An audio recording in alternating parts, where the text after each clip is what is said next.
After a thrilling opening event, we are back for the second event of the Team Quadrilla Marble League in Season 4. It's balancing. In a pure test of precision, each team one by one will go down this beam, and the ones that make it furthest across the beam will get the win. If you're unfamiliar with the balancing format in the Quadrilla Marble League, there are 1 to 20 points that each marble can get, contributing to their total score. For the first 9 rows, if a marble falls down on the first 9 rows, they will get a score from 1 to 9. But if you make it all the way past the 9th row, you can see the narrow section there. The 3 block wide row gives you 12 points, 2 block wide gives you 15 points, and if you make it to the end, that's worth 20 points. We saw this event in the qualifiers. Will we see the similar teams do well in this event? We'll have to see. The slime balls, in reverse championship order we are going to go. The slime balls with dead last in the first event will go first. Not the start that the Season 2 champions wanted, and it's not going very well for them here. All of them peel off to the near side. You can see from this head-on camera angle how this transpired for them. Just did not look conditioned out of the gate at all. All of them peeled off the near side. One of them did get all the way to the narrow section to the 12 points. That's the reserve Viscous subbed in for this event. An interesting decision, but it seemed to help them a bit, getting all the way to the 12, but still it's only good enough for 27 points. Now, the Majestic Melons are record holders in this event, but haven't really captured that same magic in balancing, but they're going to do well here. One finisher, and the other marble is a much more consistent effort than the Slime Balls. The Majestic Melons, are they back in balancing? I think they reversed their lineup, trying to change things up after struggling this event in the qualifiers. Honeydew, their captain in the back, they will make it all the way to the end, and it's 48 points. That is a very good run from what we saw from the qualifiers. So the Majestic Melons will take the lead quite comfortably over the Slime Balls. The other marbles also pulling their weight enough to get them a respectable total. Now the Sinister Sprinters are sticking to their normal lineup. Demon, the captain in front. How will they do? They're very strung out here. 1 finisher, 2 finishers for the Sinister Sprinters. Despite being so spread apart, I was worried that would get them disjointed, but it did not. You can see 2 finishers. That is going to be a very good run. How does it compare to the Majestic Melons? It is better. 55 points for the Sinister Sprinters. That is a fantastic run from them. 9 and 6 points. That's not amazing from the other 2, but it does just enough to get them 55 points and ahead of the Majestic Melons. If you have 2 finishers, that puts you at 40 points already from those 2 marbles alone. Now the Green Lotus. Green Lotus won this event last season. They won this event in the friendly round as well. How will they do here? They have a lot of expectations, and it's all gone wrong for them. After a great run by the Sinister Sprinters, the Green Lotus leaves much to be desired in their balancing run. The Green Lotus, one of the strongest teams in the Team Quadrilla Marble League. Runners-up last season, 3rd place back in Season 1, and not the start of the season that they wanted. They're in 3rd, just 2 points ahead of the Slime Balls. Somehow the Slime Balls are still in last. Sinister Sprinters and the Majestic Melons, though, comfortably in the top 2. Now Team Atlantic. Team Atlantic did decent in this event last season, also in the qualifiers, but they haven't captured a medal in this event yet, and it looks like it may continue that way. It's a decent run. I think it will slot right in between a very good first 2 runs at the top and the Green Lotus and the Slime Balls at the bottom. And yes, it does. 3rd place actually was not great, just 31. They will get a 15 from their captain, but the rest of the marbles didn't make it to the narrow section. So Team Atlantic will only get 31. I imagine that will be in the bottom part of the standings as well. Now Valley Dasher subbing in the reserve. Rift, and they won't get very far, but who will? It will be the captain, making it almost to the end. You can see Valley out in front. They just curl off to the right, to the near side, and they were so close to finishing. But regardless, that is good enough for 3rd place. Valley Dashers, that looks like a respectable total for them. Now the Shadow Riders.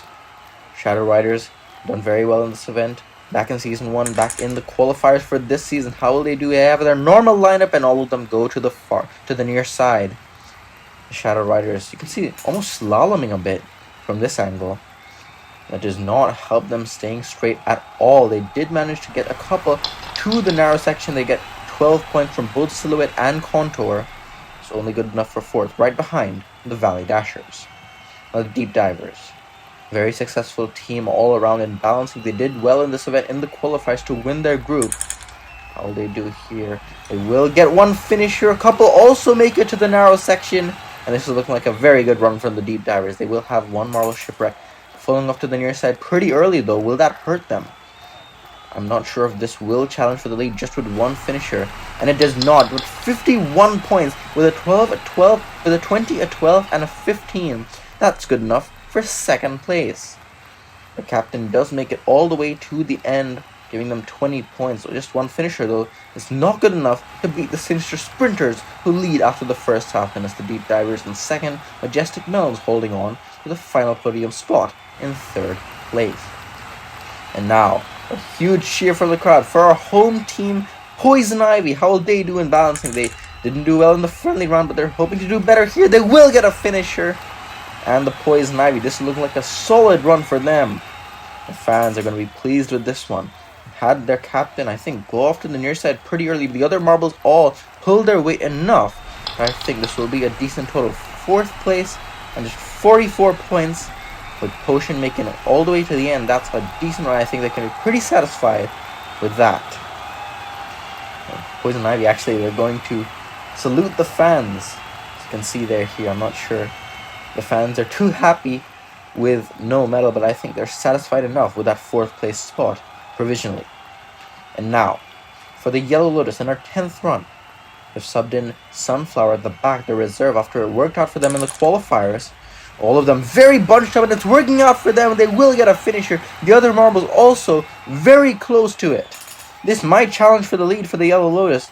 How will they have? They had marbles fall off near the entry to the narrow section. It's only good enough for third place. I thought that might challenge for the lead, but with 20, 9, 8, and 12, if some of those marbles got just a bit further, they could have easily taken the lead. But regardless, just one finisher, just one other marble to the narrow section, that's only good enough for third place. Still though, they're in a position to get a podium. Olive Orbs now, what can they do? They also did well in the qualifiers in this event, and many of these teams did to get here into the Team Quadrilla Marble League. But that run, Olive Orbs, did not look that great. You can see 2 marbles off to the far side, 2 marbles off to the near side. Couldn't keep it straight. Going to the narrow section, it's only good enough for 8. That's very mediocre after 11 runs. Just 35 it is for them. Now, Golden Cheeses. Mozzarella, the new captain of this team. It worked out for them in the qualifiers to get here. How will it do for them here? They will get 2 finishers. 1 marble makes it very close to the end too. That's their captain. And their middle 2 marbles do make it all the way to the end. That's just the second run of the day, which has had 2 finishers. It's by the Golden Cheeses. How does it stack up? And it beats the Sinister Sprinters by 1 point. A 12, a 20, 20, even a 4 drags their team down a little. Not enough to get them out of the lead, and the Golden Cheeses will take the lead after 12 runs with just 4 to go. Just by 1 point ahead of the Sinister Sprinters. Then it's a further 4 down to the Deep Divers. Yellow Lotus also, surprisingly, already off the podium. Anyone challenge that 56 mark set by the Golden Cheese? What about the Floundering Fish? They put Clownfish toward its back, just like in the qualifiers. They will have 1 marble all the way to the end.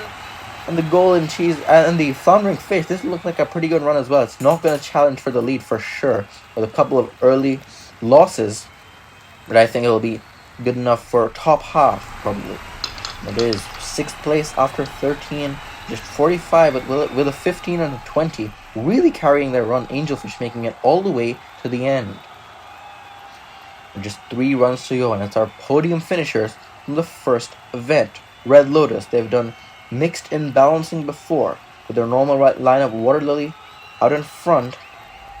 How will they do here?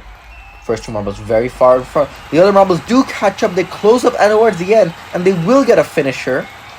From their 3rd marble, Dahlia, I'm pretty sure, didn't have too many early losses at all, and a couple to the narrow section. So will this challenge for the lead, even with just 1 finisher? 56 points for the Red Lotus. A 15, a 9, a 20, and a 12 ties the Golden Cheeses on points, but it doesn't beat them based on the tiebreaker of the number of finishers. So despite tying the Golden Cheeses on points, they are settling just for 2nd place right now.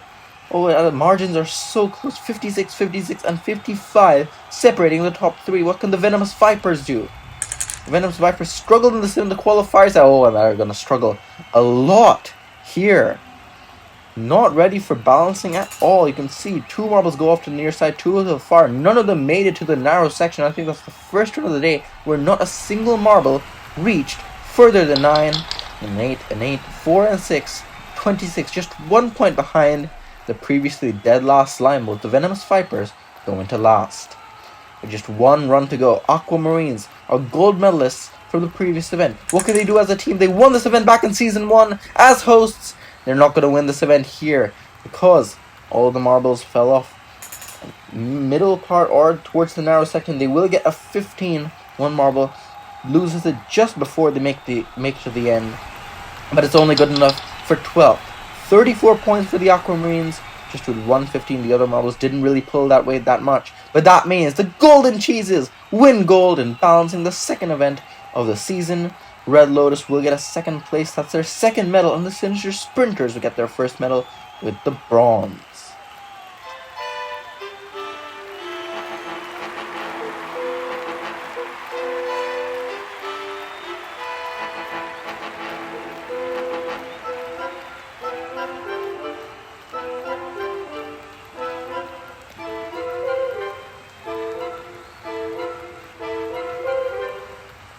And so, with the win in this event, the Golden Cheeses take the lead ahead of the Red Lotus by 1 point. Aquamarines dropped to 3rd, and its Floundering Fish Venomous Vipers dropped 3 spots to 5th. So that's how it is in the overall standings after event 2. And then we take a look at the Captain's Championship, a brand new championship of just the team events. The Golden Cheeses, Red Lotus, and Sister Sprinters are the podium in this event. They are the top 3 in this event in the standings after the first event. The next event will be the balancing for the B division, and then the Quadrilla Pursuit, which you saw in the qualifiers as well.